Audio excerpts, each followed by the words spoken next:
Hoje, particularmente, a aula é aberta, né, para todo mundo que já está nos seguindo. De antemão, não vamos esperar até ficar mais próximo da prova para começar o curso, né? Vamos recordar que a nossa banca é o IMPA. E o IMPA, ele foi selecionado agora esses dias, hoje, na verdade, o prefeito de Fortaleza determinou que vai abrir um concurso para a área de saúde com 2.000 vagas, anunciou outros concursos, entre eles a AMC, a Autarquia Municipal de Trânsito de Fortaleza, né? E todos esses concursos, esses certames, eles serão realizados pelo IMPA. Aí, resultado, o IMPA ele é acumulativo. Em língua portuguesa, as provas do IMPA têm um nível bastante elevado, em direito, raciocínio lógico também, e eu nem vou falar da nossa disciplina, que é a atualidade. Boa noite, Érica. Atualidades e conhecimentos gerais. O IMPA não tem medida, né? O IMPA ele coloca as questões com um grau de brevidade muito grande. Ele coloca questões muito recentes, questões com 15 dias, 20 dias antes da prova. E como não há nenhum assunto que possa ser chamado de assunto tabu, não, esse assunto não pode cair. Pode. Quer ver um exemplo categórico?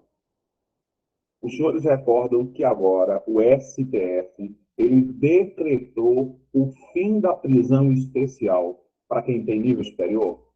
Aconteceu em março desse ano e já é tema de prova de concurso.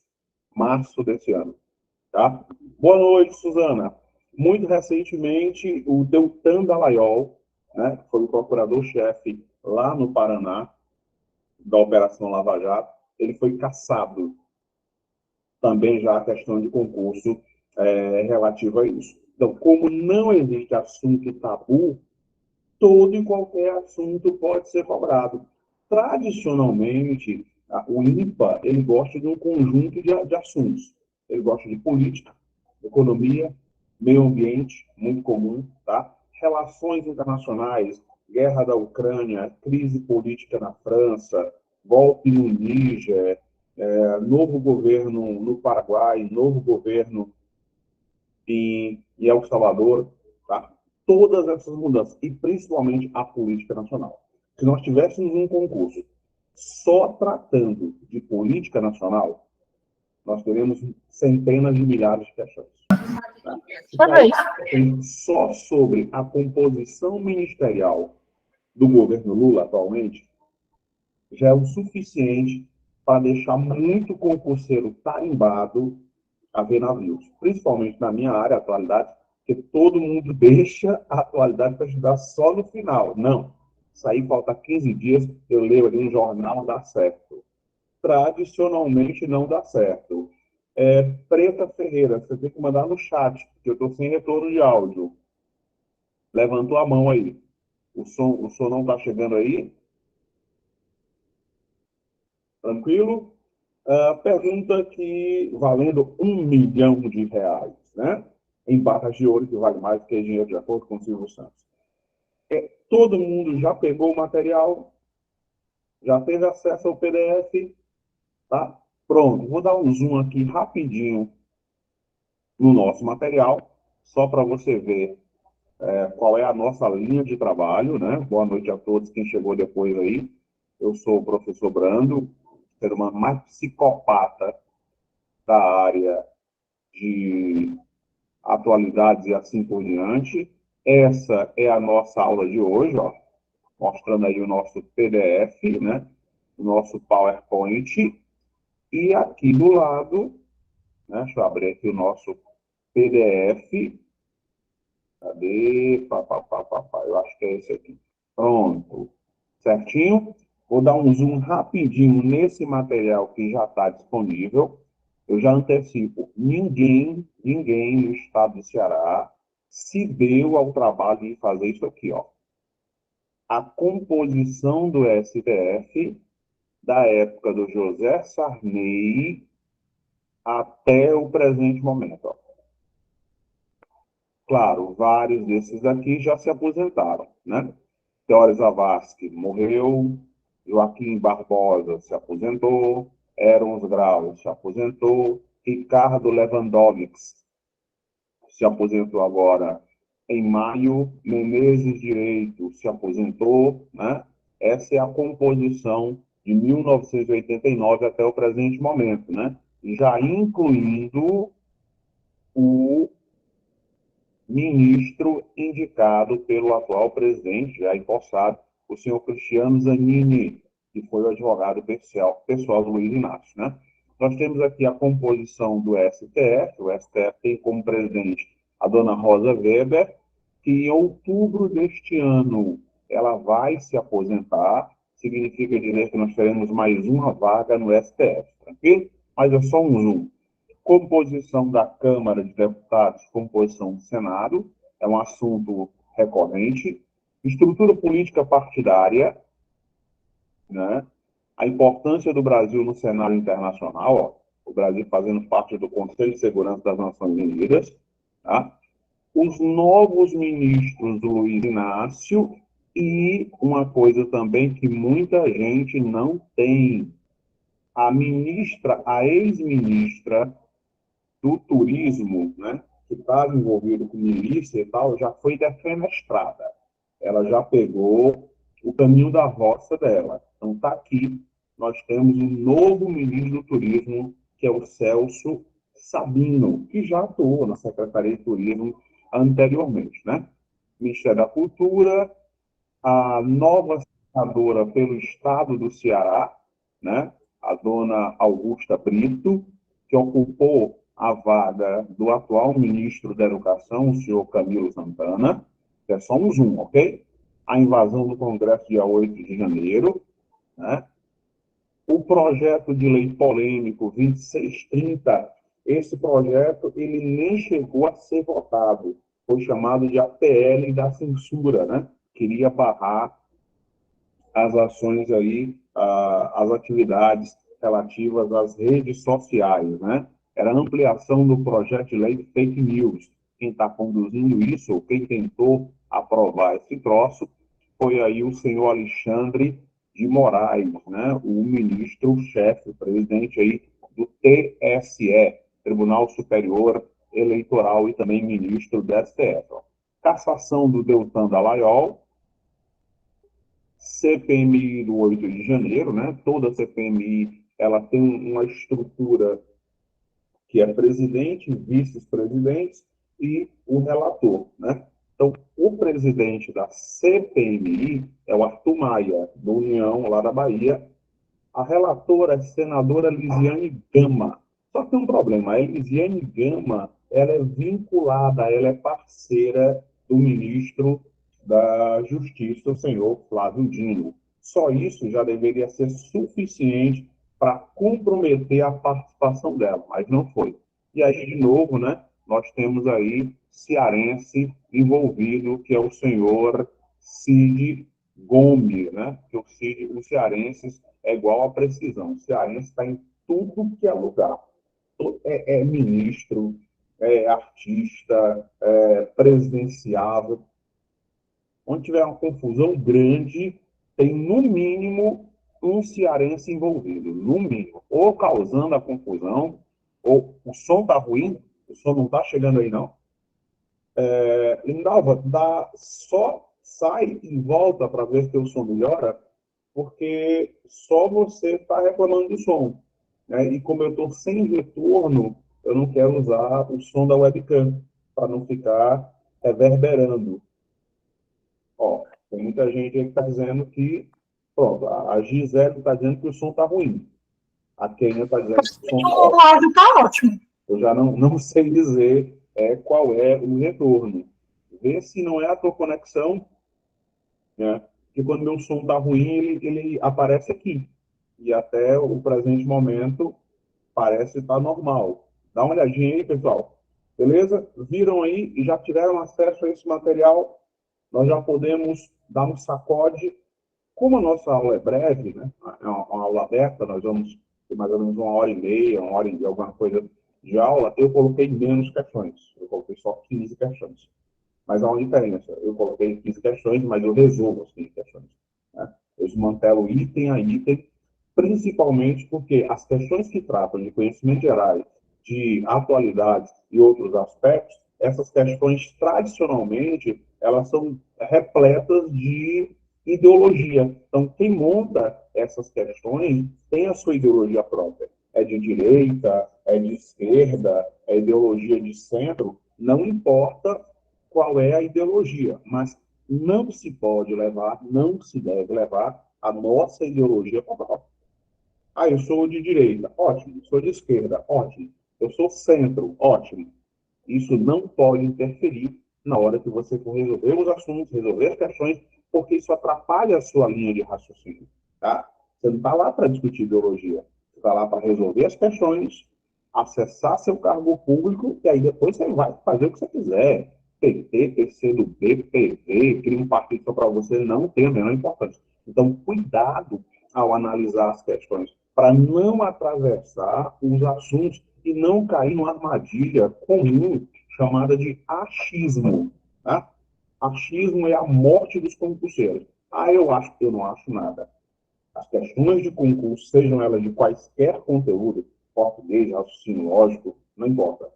Não se acha. Ou se sabe, ou não se sabe. Pronto, morreu. É código binário. Sim ou não, 0 ou 1.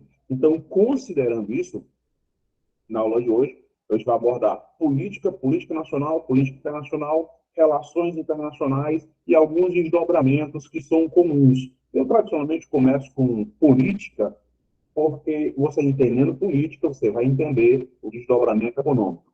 Entender o desdobramento econômico, entende o desdobramento social. Quer ver um exemplo? Nós temos uma política monetária, né? Essa política monetária interfere no nosso cotidiano, interfere na nossa vida. Taxa Selic, IPCA, taxa de juros, interfere na nossa vida, diminui ou aumenta o nosso poder aquisitivo, interfere na nossa qualidade de vida diretamente. Bom, uma mudança de caráter político tem um desdobramento de caráter social. A prisão especial de pessoas de nível universitário, nível superior.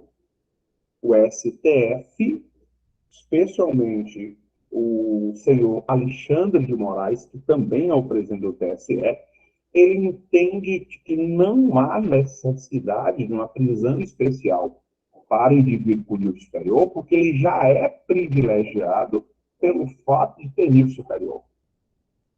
Isso é um entendimento não meu, é um entendimento do senhor Alexandre de Moraes, que é presidente do TSE, Tribunal Superior Eleitoral, e é um dos 11 ministros lá do STF, a famosíssima e caríssima Suprema Corte Brasileira, né? Que só tem até o presente momento duas mulheres.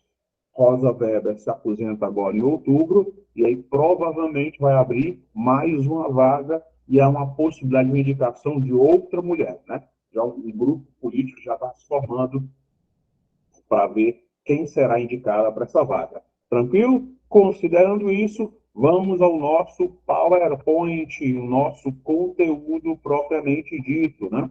Para a gente mandar as informações e ir pontuando, e aí, ao mesmo tempo, a gente indo resolver as nossas questões. Deixa eu ver aqui. Aula aberta. Não, não é essa. É essa daqui. Aula aberta. Prontinho. Vamos lá. Nossas questões. Para começo de história, né? O Brasil, nosso país, ele é uma república federativa alicerçada no sistema republicano e ele é tripartite. Tripartite, tá? O que é o sistema tripartite? O nosso sistema tripartite, ele diz que a nossa estrutura de governo, né, ele está subdividido em três poderes: o executivo, o legislativo e o judiciário, tá? Deixa eu colocar mais aqui no canto para ficar melhor a leitura, né? Legislativo, executivo e o nosso judiciário.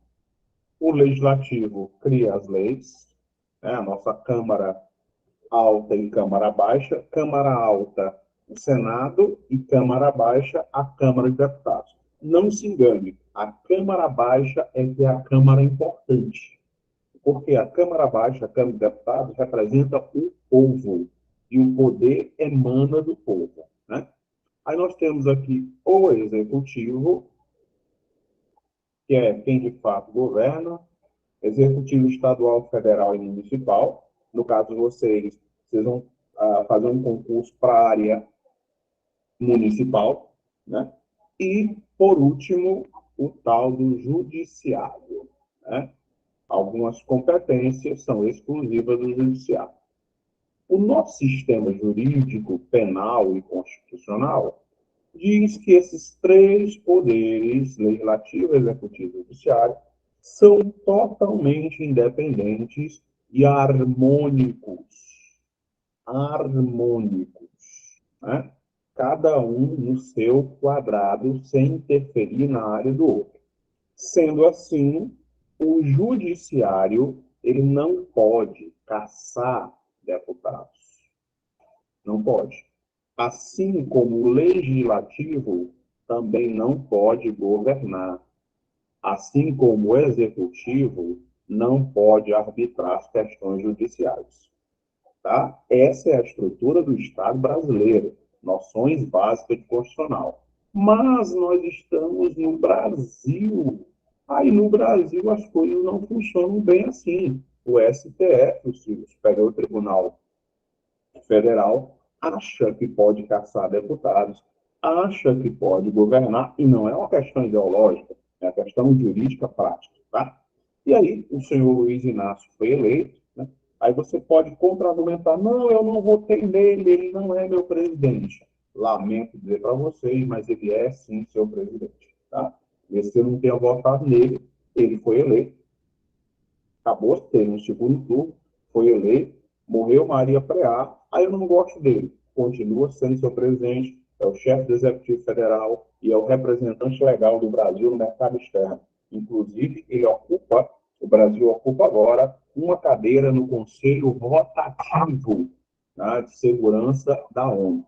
Essa daqui é a composição original dos ministros Luiz Inácio. Claro que essa composição já mudou, né? Nós vamos ter, por exemplo, aqui, ó, o chefe de segurança institucional, tá? Envolvido no escândalo da invasão do dia 8 de janeiro. Já foi defenestrado, já não faz mais parte do governo, tá? E aí nós temos 37 ministros. 37 ministros. Uma composição ministerial gigantesca. Carlos Lupe, que já participou de outra gestão do Luiz Inácio e da Dilma, o senhor Renan Filho, ministro dos Transportes e filho do ex-presidente do Senado, o senhor Renan Calheiros, né? Nós temos aqui o Ministério da Fazenda, o senhor Fernando Haddad, que conseguiu aprovar o arcabouço fiscal. Isso aumentou o déficit, o endividamento brasileiro. Hoje nós estamos endividados na ordem de 145 bilhões de reais, e essa dívida só cresce.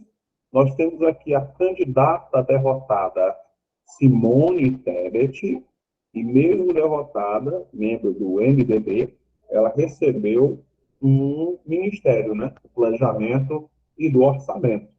Nós temos aqui ainda o senhor Geraldo Alckmin, vice-presidente e ministro do Desenvolvimento da Indústria. E o senhor Flávio Dino, que está na mídia mais do que qualquer outra coisa, né?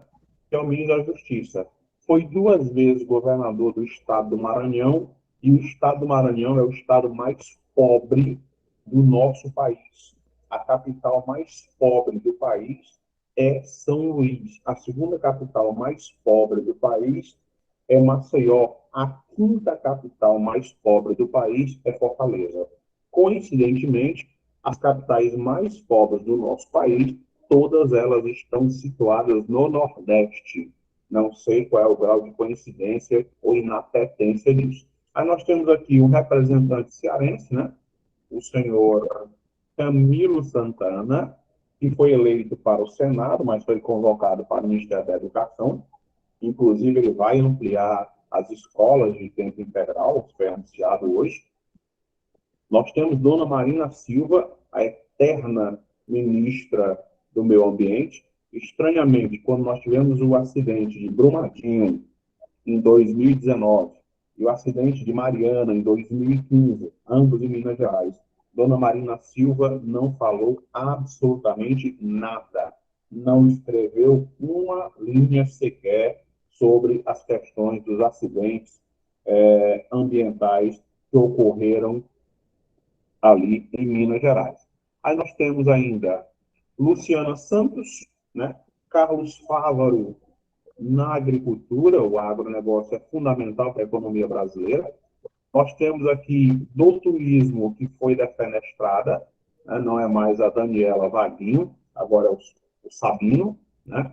E nós tivemos a volta de órgãos ou ministérios inúteis, como pesca e aquicultura, porque esse ministério estava vinculado a outro, que era o desenvolvimento econômico.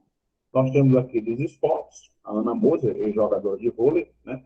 Nós temos aqui no canto, na cultura, a Margarete Menezes, né? E nós temos aqui da igualdade racial, ó. Aqui poderia ter sido um só ministério, né? Direitos Humanos, Silvio Almeida, e da igualdade racial, Arielle Franco, né?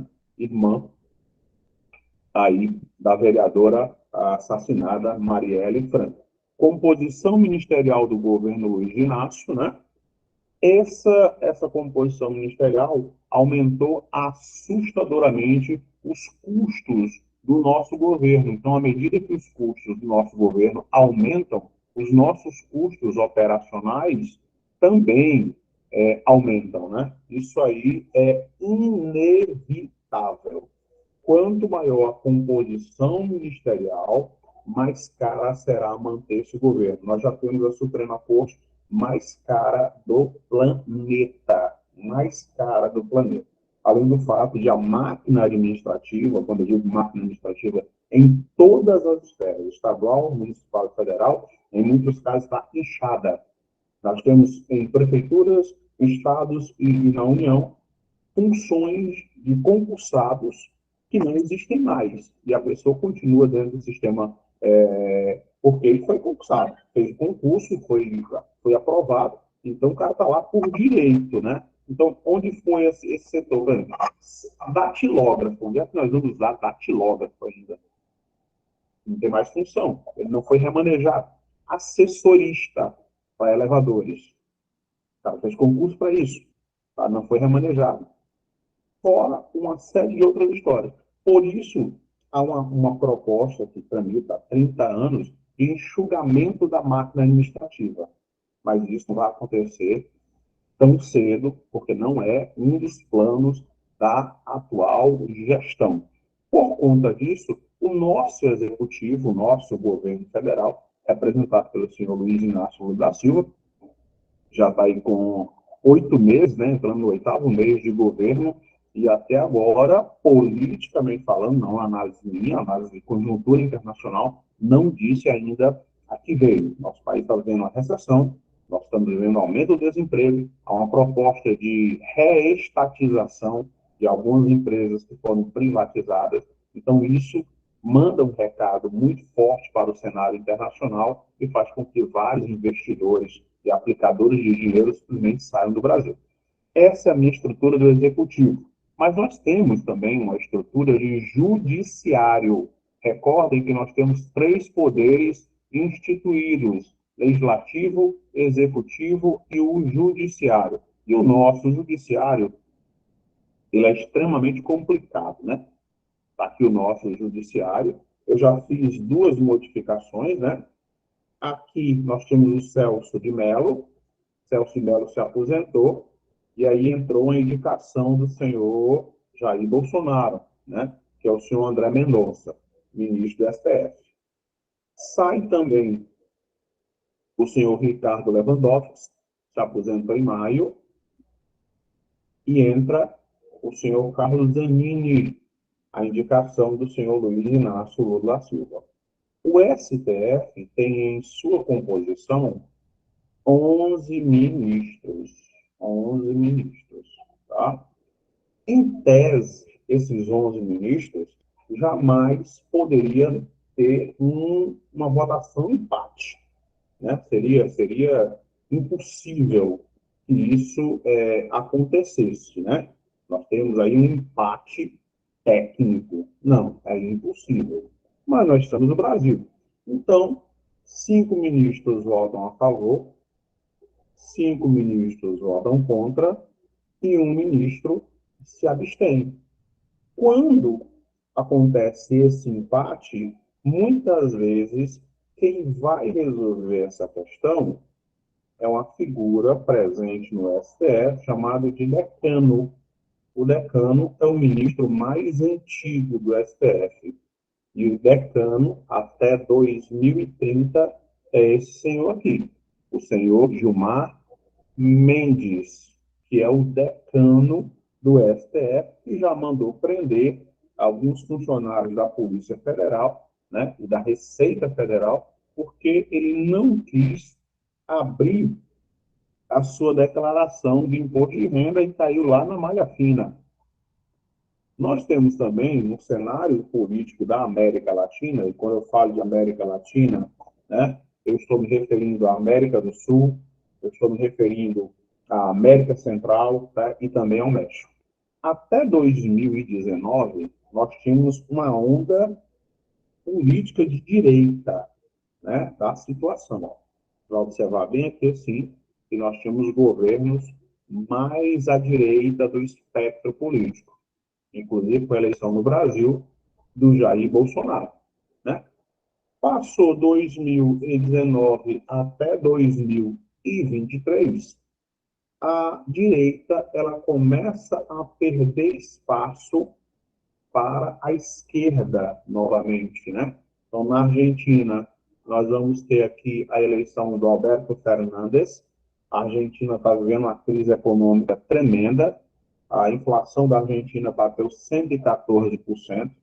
A situação argentina é tão ruim que as pessoas estão pegando as moedas, 2 terços. O metal que faz a moeda é mais valioso que a moeda. Então, as pessoas estão recolhendo essa moeda, tirando o miolo, tirando o meio e vendendo o metal, né? Evo Morales, da Bolívia, conseguiu eleger o seu sucessor, o ex-ministro Luiz Arce, que é a favor da legalização do consumo e da produção de drogas lá na Bolívia. Nós tivemos a saída do Jair Bolsonaro e a eleição do Luiz Inácio.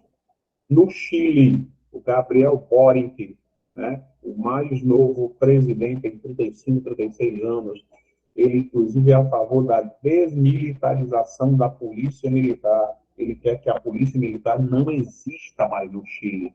Isso não caiu legal no cenário internacional. O Chile começou a perder investidores, né?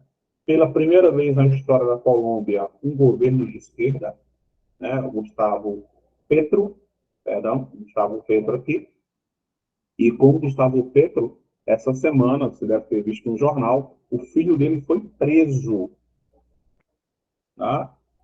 Por enriquecimento ilícito, por formação de quadrilha, né? Estelionato, e, de acordo com o presidente, ele disse que não vai interferir, né, no processo. Aí, no Equador, nós tivemos uma mudança da esquerda para a direita, o Guilherme Lasso, né?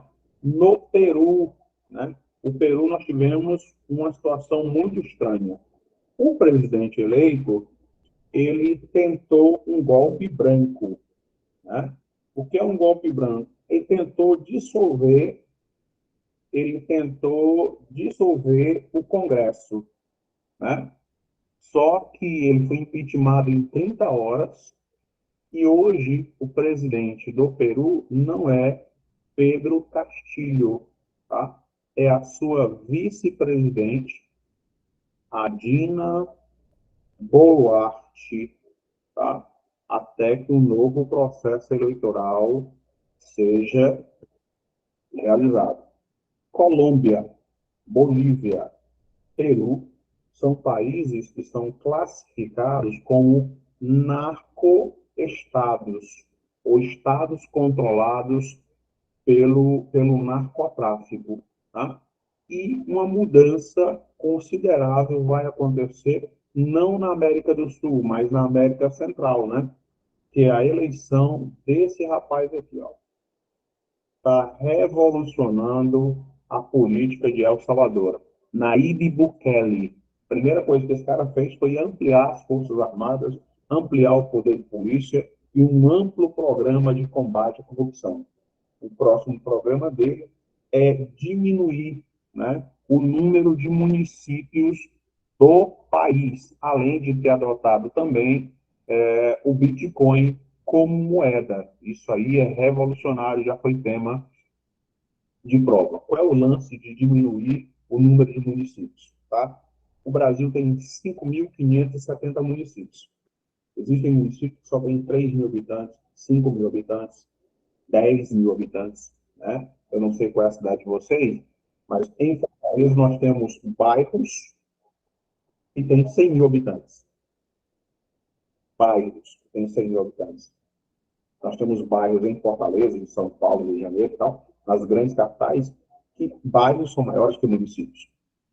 E aí, esse município com 5 mil, 6 mil, 10 mil habitantes, ele tem vereador, ele tem prefeito, tem toda uma estrutura que acaba custando caro. Então, qual a proposta que aconteceu em El Salvador e existe no Brasil, mas no Brasil não passou? Fusão dos municípios menores.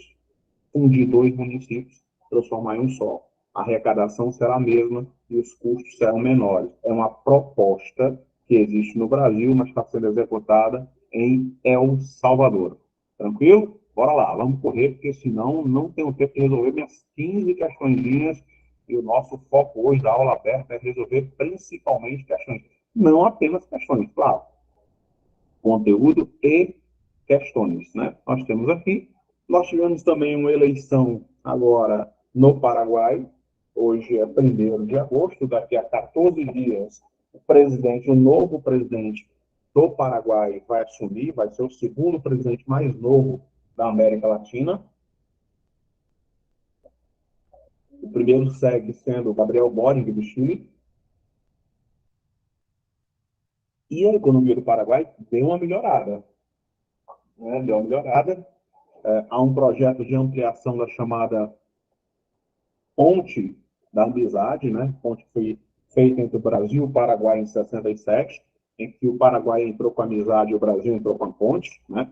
Quem já conhece ali Foz do Iguaçu, você vai para o Paraguai, é terra de ninguém, você entra à vontade, entra, sai, passa a pé. Na Argentina, não. Quando você cruza a fronteira da Argentina, você tem que se identificar, na ida e na volta. Nós somos cidadãos sul-americanos. Então, o Brasil, Paraguai, Argentina e outros países estão no Mercosul. Então, nós temos livre trânsito ali, sem a necessidade de um passaporte. Tá? Ele vai encontrar a economia em queda entre 2020 e 2022, né, por conta da pandemia, mas em processo de recuperação. Né? Nós temos aqui mudanças na Europa, e nós temos uma crise de refugiados que já foi e ainda continua sendo tema de provas. Lembrando que a maior crise de refugiados hoje no planeta não é a crise de refugiados da Síria, nem é a crise de refugiados da Ucrânia. Não é mesmo. A maior crise de refugiados até o presente momento é de um país vizinho ao Brasil, chamado Venezuela. Tá? 1/4 da população do país, da Venezuela, abandonou o país. 92% da população da Venezuela está abaixo da linha de pobreza.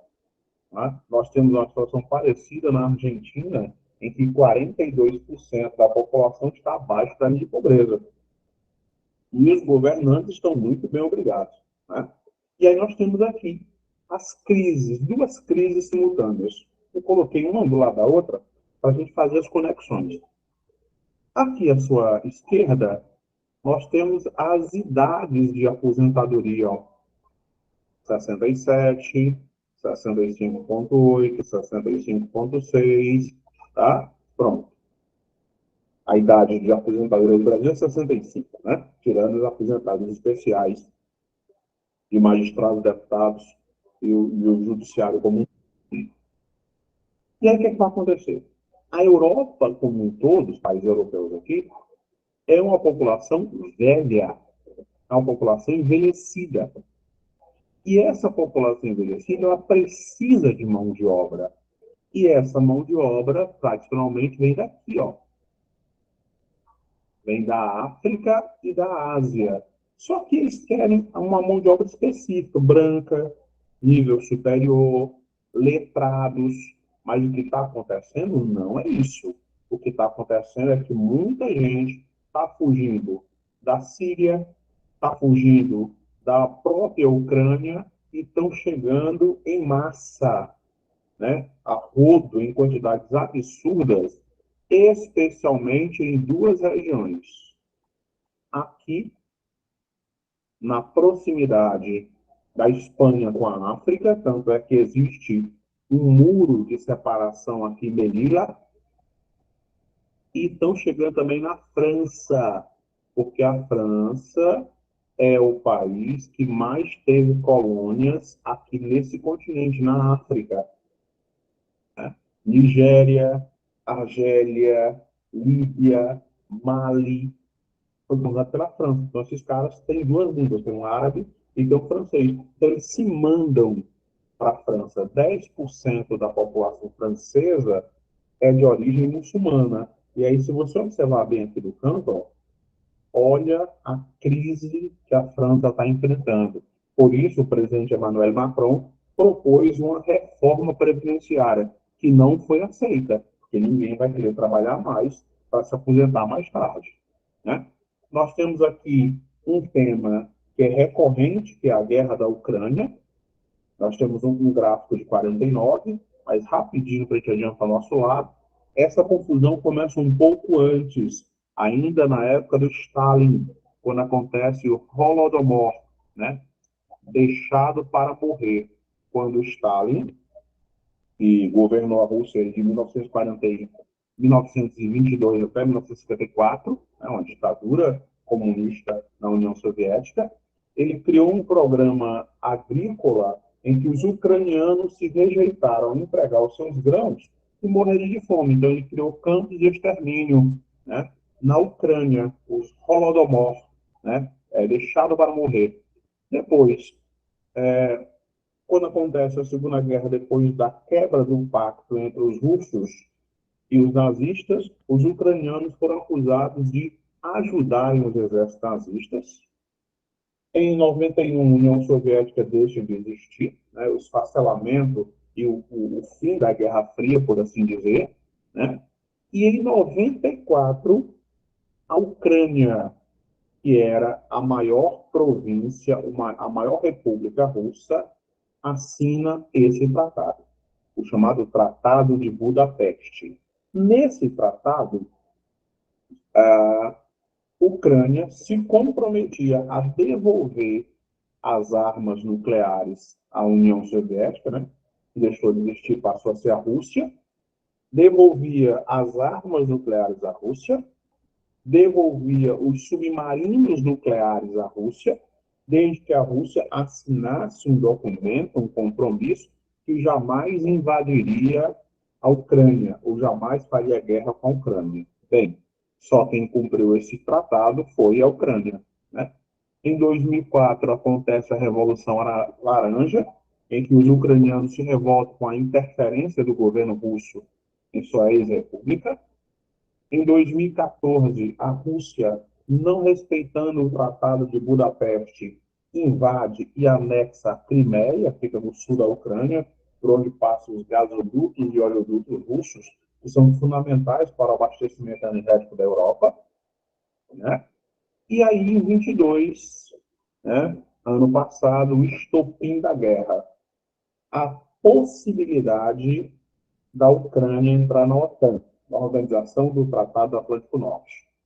É uma organização da década de 40, de 49, E a OTAN tem um artigo, né? Um artigo importantíssimo, e é isso que vai explicar a invasão o desenvolvimento dessa guerra.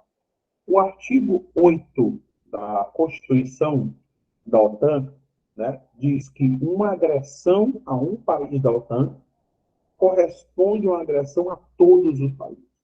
Em outras palavras, mexeu com um, mexeu com todos.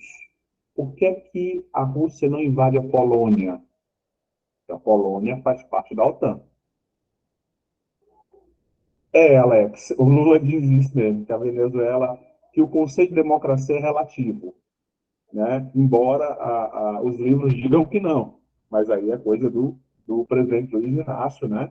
E de acordo com Fidel Castro, a história o absolverá, mas eu acho muito difícil. Resultado: Polônia faz parte da Ucrânia, perdão, faz parte da OTAN.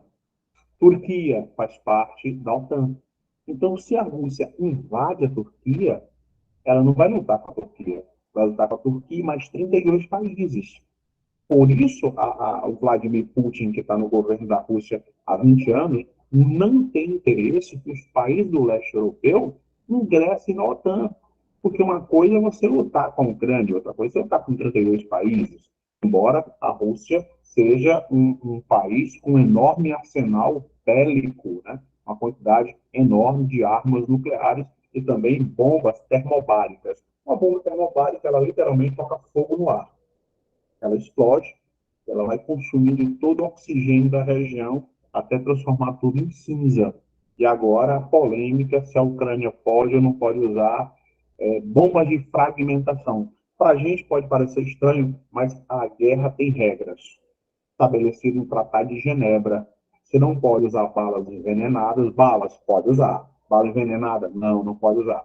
Não pode atingir ambulâncias, hospitais, orfanatos, igrejas. Não pode alvejar o paraquedista em queda.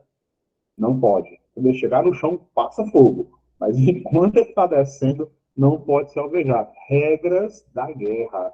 Por isso que existem os crimes de guerra, né? Como a Síria, acusada de crimes de guerra, Vladimir Putin, e os ditadores da África. Tranquilo? Bora lá. Tá quase acabando. A voz, né? A força, porque a aula ainda tem muita. Cuida, cuida, cuida. Olha só, continuando aqui no nosso PowerPoint vitaminado, claro que você já tem acesso a esse material, né? O IB faz dessas.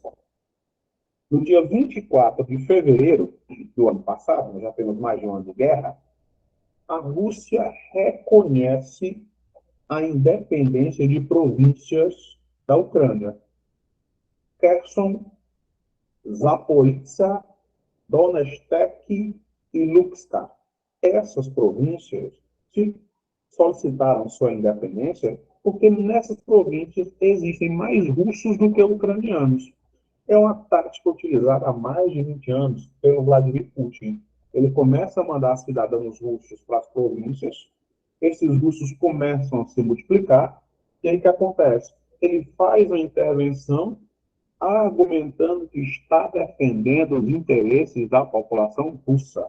Né? E o que a ONU faz? Nada, porque a Rússia é membro, né, participante, é membro rotativo, não, mas permanente do Conselho de Segurança da ONU.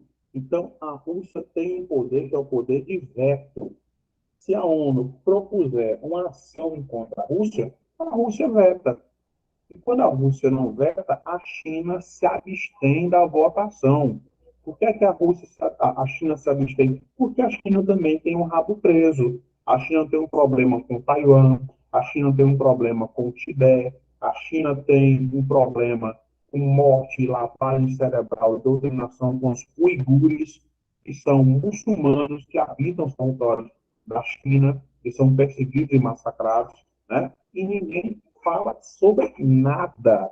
Por quê? Porque uma mão lava a outra. A China faz vistas grossas para as ações da Rússia e a Rússia faz vistas grossas para as ações da China. Tanto é que os dois fazem parte de um grupo econômico chamado BRICS. Ano passado, né, a personalidade do ano que foi escolhida pela revista Time foi o senhor Volodymyr Zelensky, e aqui na capa tá, o personagem do ano, na pessoa do ano, Volodymyr Zelensky, o espírito da Ucrânia, né? Esse cara era humorista e o primeiro cargo, né, que ele ocupou na vida dele foi presidente do país. E aí começou com a ideia de ingressar a Ucrânia na OTAN. E isso foi o pontapé, né, que culminou na guerra, que já está sendo aí considerado o maior conflito moderno desde a questão árabe-israelense, né? E agora nós vamos entrar nas nossas questões, né? Nós temos aí alguns minutos para resolver as questões. Eu vou só voltar aí para vocês para ver se há alguma dúvida. Senhores, até aqui tudo na paz, tudo tranquilo. Nós mantemos esse ritmo, tá tudo tranquilo, nenhum problema. Podemos agora descer o malho, descer o pau na resolução das questões. São só 15 questões. 15 questões com 4 itens, 5 itens. Então, nós temos aí 4 vezes 15, 60 itens em média para ler. Dá tempo? Dá. Tem que dar tempo. Por quê? O tempo não é aliado do conselho. Não importa se você aprende mais rapidamente lendo, ouvindo ou vendo. Só existe uma unanimidade. Resolução de questões. Brando, eu posso só resolver questões? Bem, se você é um concurseiro tarimbado, e já tem 4, 5 anos de estrada, já fez uns 10, 15 concursos, ainda não achou o seu concurso, pode. Não, é meu primeiro concurso. Eu recomendo primeiro o fundamento, depois resolução de questões. Você só pode resolver questões tendo fundamento. Sem fundamento, não há resolução de questões. Tranquilo? Bora lá. Vamos resolver agora 15 questõezinhas de ligeiro bala. Quando você pensar que não, já foi, né? E aí dando aquele bizu, aquele macete para você detonar as questões. Recordando, não existe assunto tabu. Todo e qualquer assunto pode ser cobrado, desde que esse assunto seja relevante. Ó, a primeira questãozinha, muito fácil, tá? Um fragmento de texto, Brando, eu estudo por onde? Qual é a minha fonte? Ó? Essa fonte aqui não é uma fonte muito habitual, né? Não é muito comum a gente usar informações da BBC. As fontes mais comuns são G1, G1 é quase unanimidade, Estadão, que eu não gosto, porque tem uma tendência danada de centro-esquerda e às vezes acaba maquiando a realidade, tá? Estadão, mas é eventualmente cobrado. Folha de São Paulo, e nos últimos anos tem caído muitos assuntos na CNN Brasil. Todas. Você pode beber de todas as fontes. Filtra o que é importante, descarta o que é ideológico e segue, tá? Se você vai estudar por essas fontes, pegue 2 ou 3 fontes sobre o mesmo assunto e veja se não são repetidos, ok? Vamos lá. Os parlamentares americanos ovacionaram, aplaudiram, né, o senhor Zelensky durante o discurso em 21/12/2022, quando ele afirmou que a ajuda que os americanos ou os Estados Unidos vêm fornecendo não é caridade, mas investimento na segurança global, né? Recentemente, Luiz Inácio, numa viagem pela Europa, acabou não se encontrando com Zelensky, né? Foi uma situação bem, bem vexatória para nossa política internacional. Mas vamos lá. Zelensky, presidente ucraniano. Primeiro você vai eliminar o item A. Ele não se despediu do mandato, ele continua à frente do governo ucraniano. Descarta. Também vai eliminar o item E, porque a Ucrânia ela não ingressou, ela não faz parte da OTAN, eliminei os extremos. Tá? Nós vamos também eliminar o item C. Por quê? Porque os americanos não interferiram na questão da usina nuclear de Zaporizhzhia. Tanto é que essa província ela está vinculada à Rússia. Eliminei a A, eliminei a C e eliminei a E. Consequentemente, eu elimino o item B, as florestas. Olha, se as pessoas estão pegando fogo, imagina as florestas, né? Inclusive, nesse caso das florestas aqui, ó, a Europa, Dinamarca, Finlândia, a própria Alemanha estão consumindo, estão tocando fogo nas suas florestas porque elas precisam da energia. E essa energia diminuiu por conta da guerra da Ucrânia. E agora nós estamos vendo no cenário internacional um desenho que é a crise dos grãos. Né? A Ucrânia é uma grande produtora de grãos, cevada, milho, trigo, e com a guerra essa produção de grãos diminuiu. É uma vantagem estratégica gigantesca para o Brasil. Primeira questãozinha, D de doido. Vamos para a segunda, 0800. Essa questão foi no mês de junho, né? Mês de junho, aqui um concurso em Fortaleza, da Guarda Municipal. Não tem como você errar uma questão dessa, porque essa questão é fácil demais.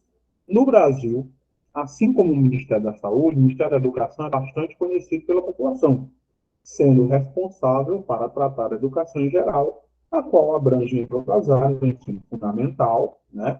Tanto o Fundamental 1 quanto o Fundamental 2, né? Vai do primeiro ao nono ano. O ensino médio, para o ano que vem, já é efetivação do chamado novo ensino médio. O superior, graduação, pós-graduação, mestrado, doutorado e pós-doutorado. E educação em jovens e adultos, né? O EJA, ou SEJA, como queira, né? Pronto. Questão simples. Atualmente, o cargo de ministro da Educação é ocupado pelo ou pela... Bem, o Haddad, ele está no Ministério da Fazenda, fazendo um trabalho tenebroso, descarta o Haddad, descarta Simone Tebet, né? Simone Tebet está lá no planejamento e orçamento, descarta. O Cid Gomes já foi ministro da Educação. Atualmente é tão somente senador, né?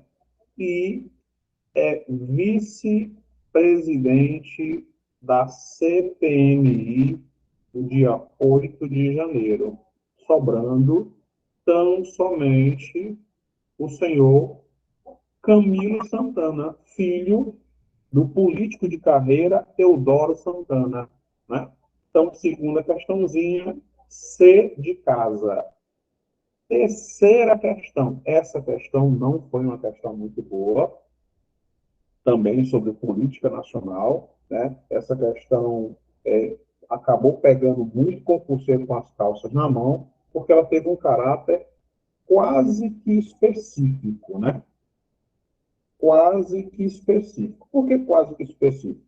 Você tinha que saber a composição da estrutura do governo do Luiz Inácio, né? As decisões que o governo Luiz Inácio tomou a partir do dia 1º de janeiro. Então, vamos lá. Sobre a administração pública brasileira e a participação dos diversos segmentos da sociedade nas discussões das políticas públicas, leia o anunciado abaixo da fonte. Criada em 2003, funcionou por mais de 15 anos até ser extinto em 2019. Foi recriado e teve sua primeira reunião no dia 4 de maio. Destaque-se aqui que políticas como Minha Casa e Minha Vida, né, anteriormente a Casa Verde e Amarela, né, o programa Casa Verde e Amarela foi redenominado como Minha Casa e Minha Vida novamente. A ideia de trazer de volta o PAC, né? Seria o parte 2, Programa de Educação do Crescimento, parte 1 sobre não se a administração pública brasileira e a participação área dos diversos política de segmentos valorização do salário da mínimo, sociedade nas social das e políticas salarial. públicas, lei ou anunciado abaixo responde. Lula, ele desempenhará um papel importante para vencer desafios com a fome, as desigualdades e as urgências ambientais. Primeiro, você vai eliminar o seguinte, sem pé nem cabeça.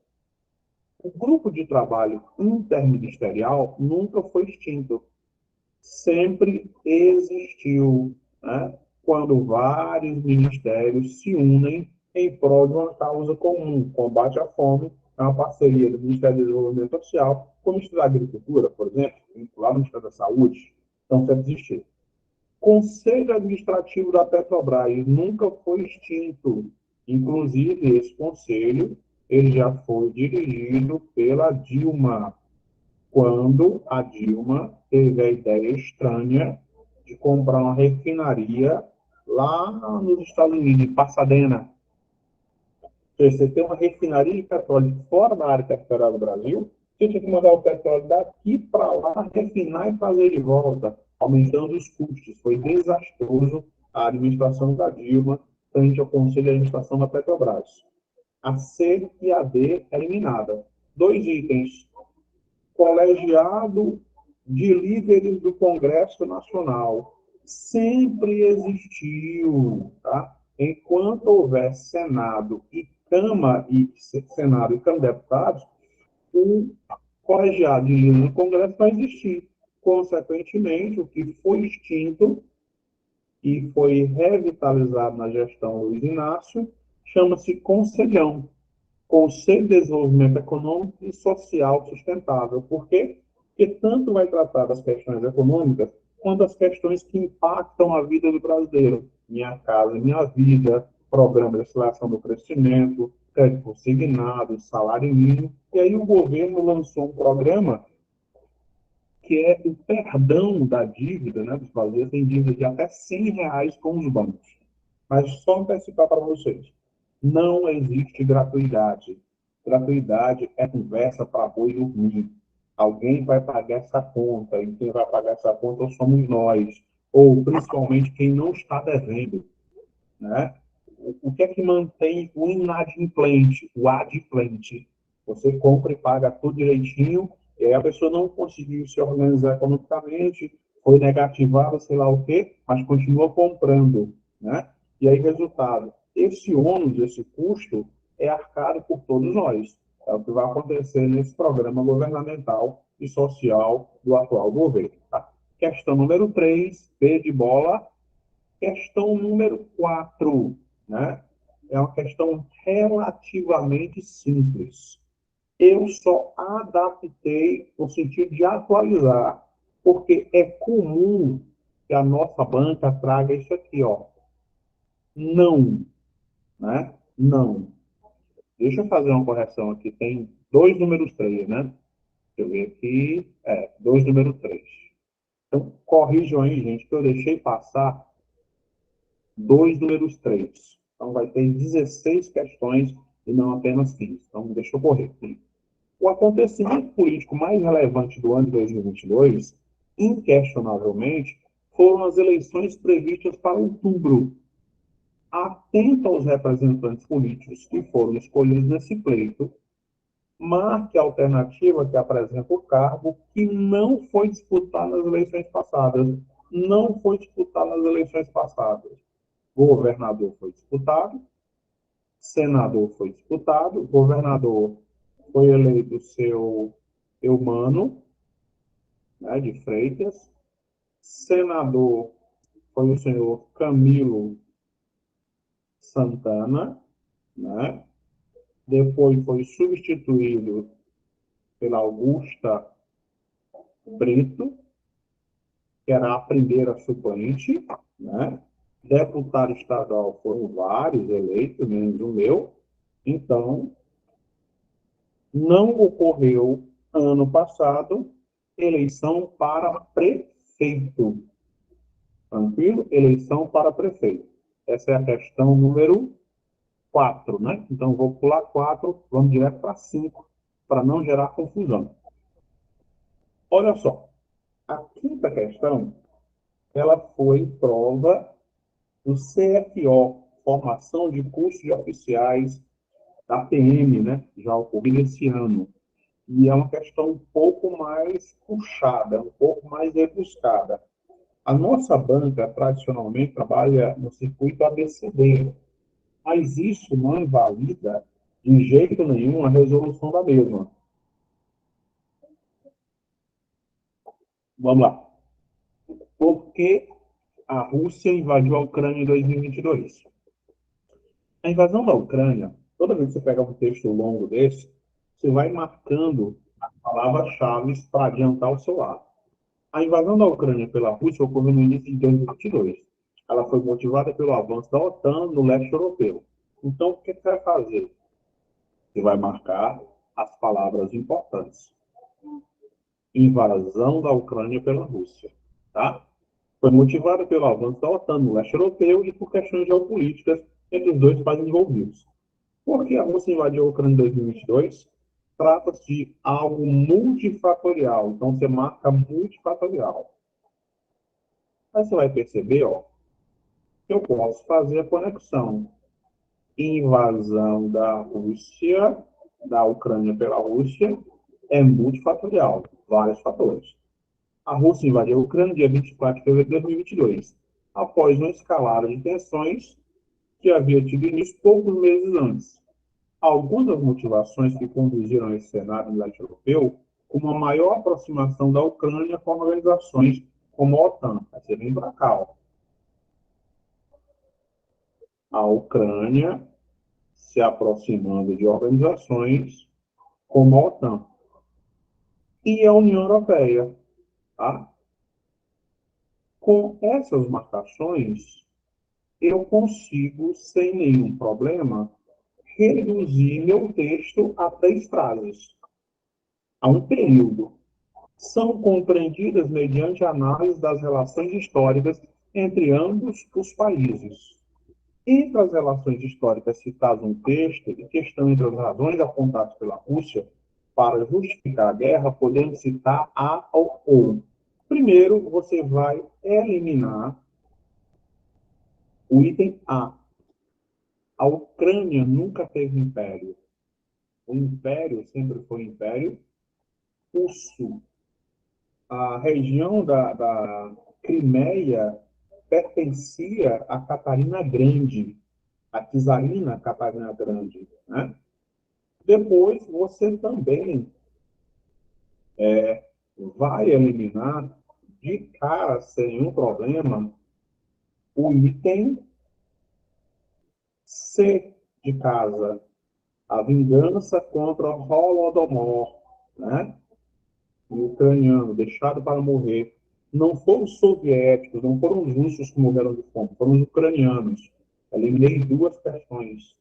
Na terceira, tá, eu também elimino o item B de bola. Os ucranianos não têm origem ocidental, ali é o leste europeu. A, a B e a C devidamente eliminada. E, por fim, o item E, a invasão ucraniana na Península Crimeia. Olha, como é que a Ucrânia vai invadir a Crimeia se a Crimeia pertencia à Ucrânia?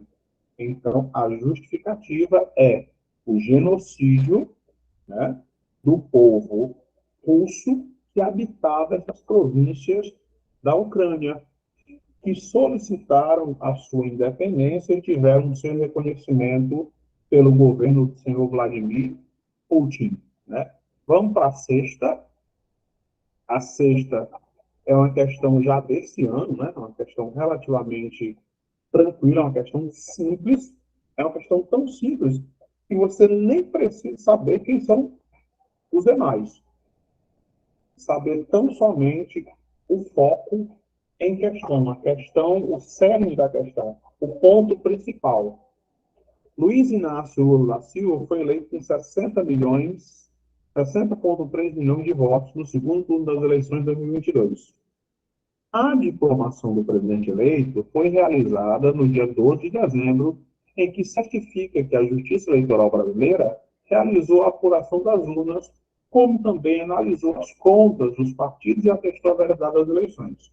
Tranquilo, tá? Nem precisava desse texto. Esse texto aqui, ele é totalmente inútil. Serve para nada. Absolutamente. Vou provar. Olha o comando da questão. A posse presidencial foi realizada na tarde de 1º de janeiro de 2023, tendo como vice-presidente. Pronto. Só isso aqui já resolveria a minha questão. Quem é o vice-presidente do Luiz Inácio? O Braga Neto foi ministro da Saúde do senhor Jair Bolsonaro e foi interventor militar do Rio de Janeiro em 2019. Jorginho de Mello, político. Fernando Haddad, ministro da Fazenda. Bruno Reis, político. Então sobra quem? O Geraldo Alckmin. Sexta questão, C de casa. Deixa eu voltar aqui para vocês, ver se há alguma dúvida, para a gente avançar nas nossas questões. Prontinho, voltando. Opa! Até aqui tudo na paz. Mantemos esse ritmo. Tá tranquilo. O bicho tá pegando. Não. Alguma questão cabulosa. Nunca ouvi falar disso. O que é que você percebe? Que as questões não são as coisas de outro mundo. Todas as questões de concurso estão classificadas em 4 situações. Não mais do que essas. Nível fácil. Nível médio. Nível difícil e as que eu prefiro, as PL, para lascar. As questões com nível imoral. Mesmo essas com nível imoral, elas não são impossíveis. Elas têm um só objetivo: lhe colocar entre os 10 primeiros lugares. Só isso. Ela existe para isso. As de nível fácil, para você não desistir. De nível médio, para medir de fato o seu conhecimento. Nível difícil para poder destacar. E as PL, para você virar um primeiro, um segundo lugar do concurso a que você se propõe. Só serve para isso.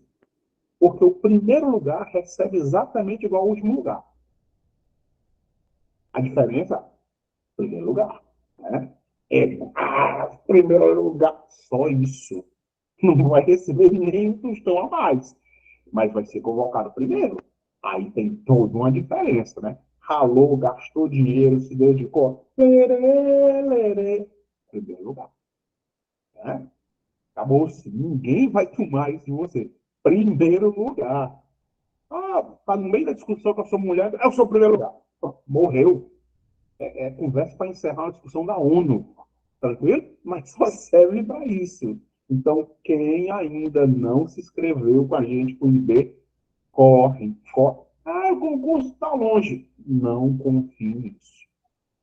Não confie nisso.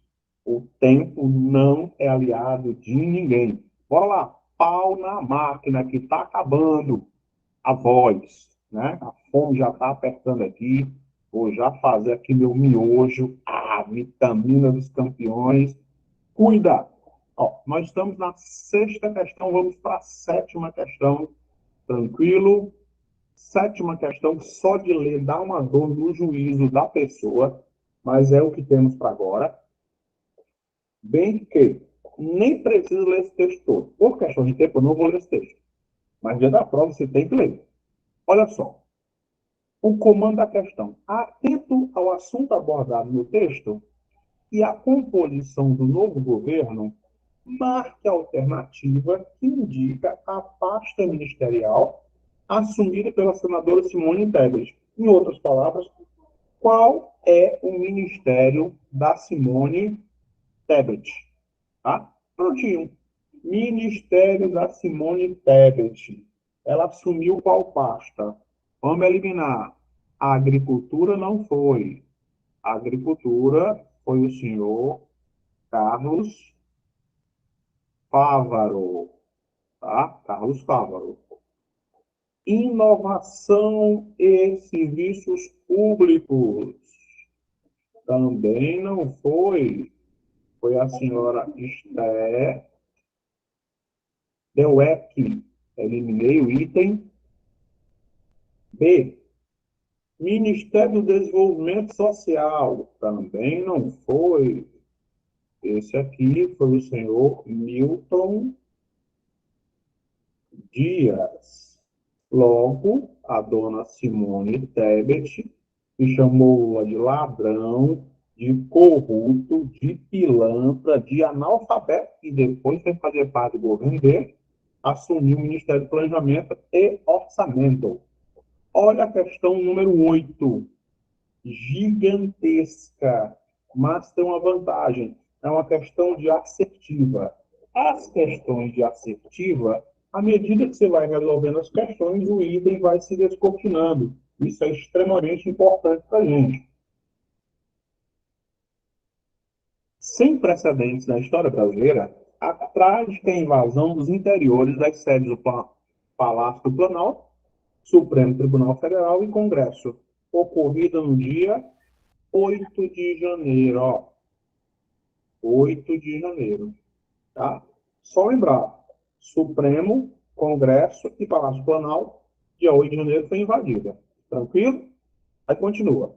Foi denunciado por líderes em todo o mundo como uma séria ameaça à democracia brasileira.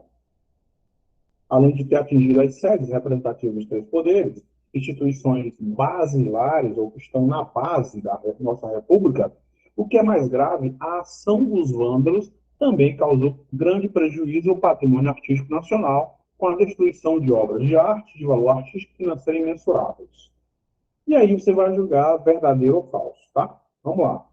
No Palácio Planalto, o alvo prioritário dos manifestantes radicais foi o gabinete pessoal do presidente da República, ambiente que sofreu a maior depredação e o local onde se deu a destruição da obra de arte mais valiosa, segundo o ponto de vista financeiro.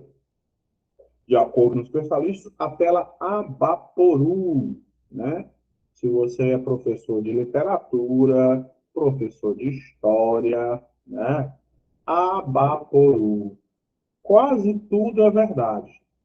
Só que Abaporu não é de Cavalcante, é de Tarsila do Amaral. Então, o primeiro item ele é falso. Se o meu primeiro item é falso, eu já elimino, sem trabalho nenhum, o meu item B. Elimino o item B e elimino o item C, sem trabalho nenhum. Preciso ler o segundo? Não, ó. Tanto no item A quanto no item D, os três itens são iguais. Falso, falso, falso, falso. Então, vamos só justificar. Item 2. Não houve intervenção e o interventor não foi o Flávio Dino. Então, esse item é falso. Item 3. Tá? Todos os governadores apoiaram Luiz Inácio, desceram a rampa do Planalto de mãos dadas com o presidente. Então, só precisa do item 4. As mais duras reações do Supremo foram tomadas por seu presidente, Alexandre de Moraes. Só que o Alexandre de Moraes não é o presidente do Supremo. Ele é o presidente do TSE, Tribunal Superior Eleitoral. Então, todos os itens são falsos. Opção item A, de aprovação. Olha a próxima, 0800. O Ministério do Transporte apresenta um importante ministério para o desenvolvimento de um país. No Brasil não é diferente, considerando o sistema de rodoviarismo, né? No Brasil predomina os carros, né? Deveriam ser os trens. Passa o rolo geral, tá? Eu estou falando de ministro que comanda a pasta dos transportes. Carlos Fávaro, nós vimos há pouco, que é da agricultura. Carlos Lupe é da Previdência. Aí nós ficamos entre Jader Filho e Renan Filho. O Jader Filho, filho do senhor Jader Barbalho, está no Ministério das Cidades. Então, sobra o quê?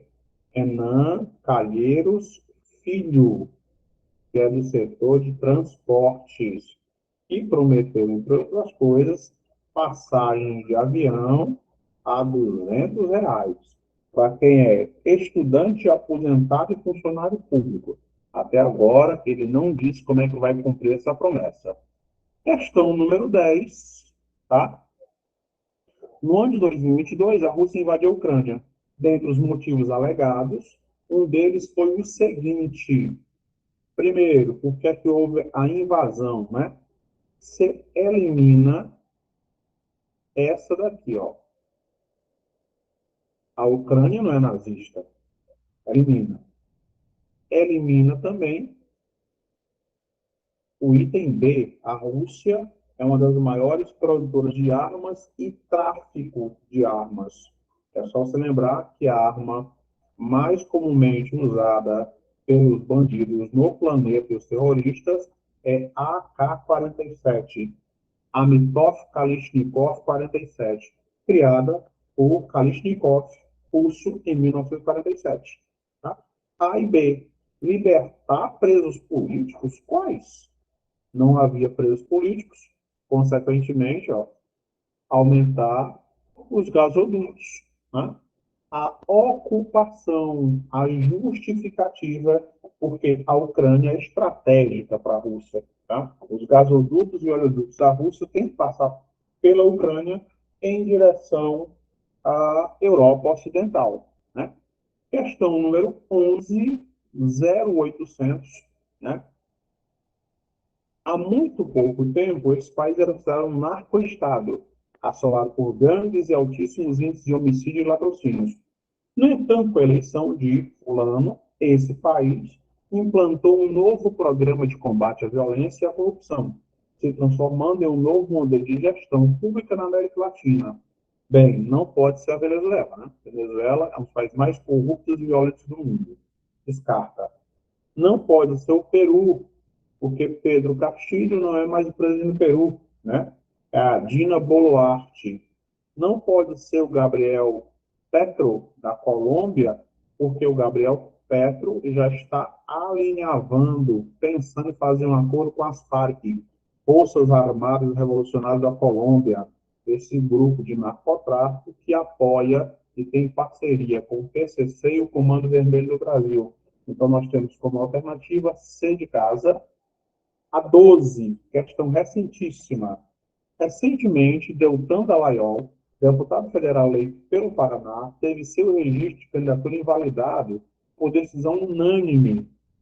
Ferreira Goulart dizia que toda unanimidade é preconceituosa, perigosa e burra. E mesmo que ainda caiba recurso, gerou ampla repercussão na política nacional.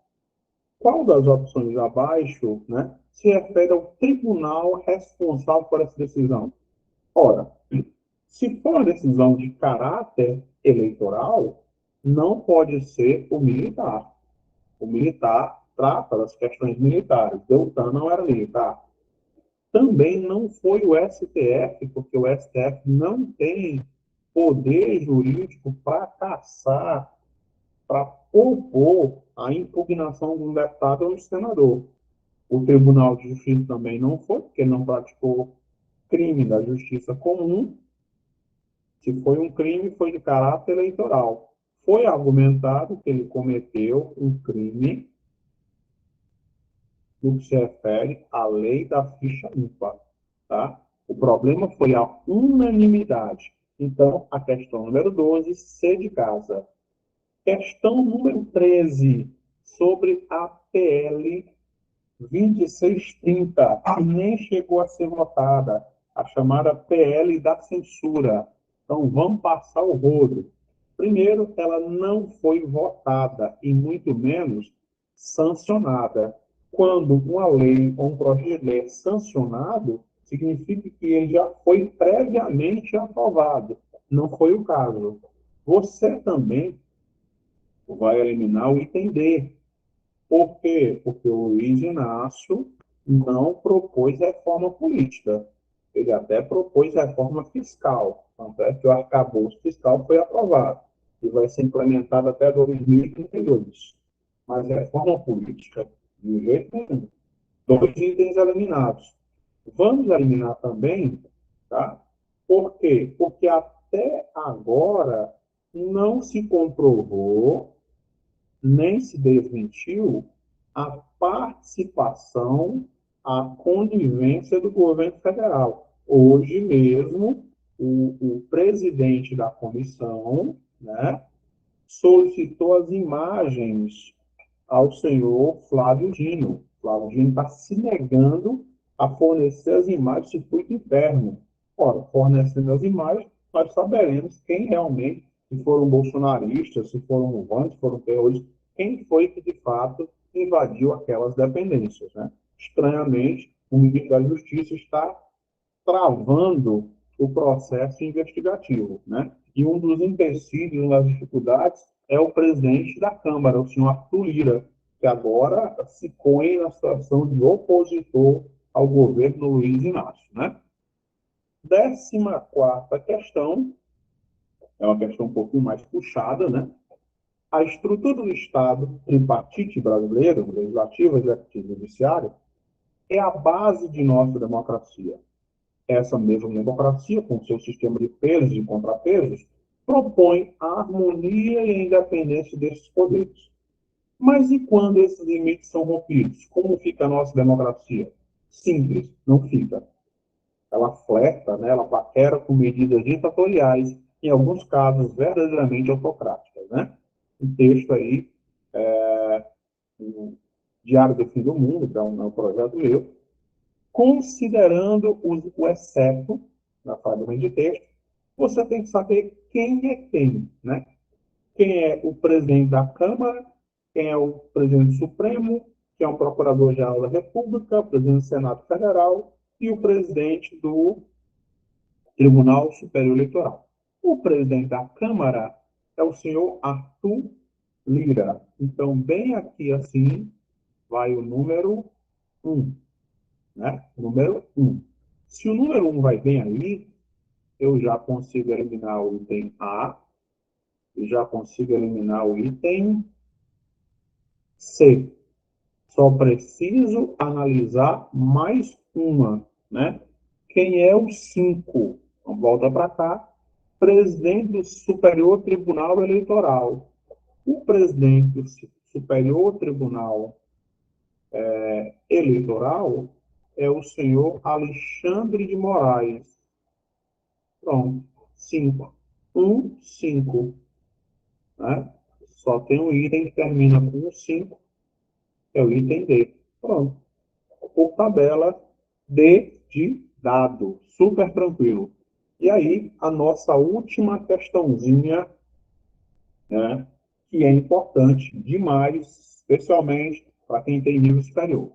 No final de março de 2023, o Supremo Tribunal Federal, por unanimidade, derrubou a lei que previa prisão especial provisória para quem tem curso superior.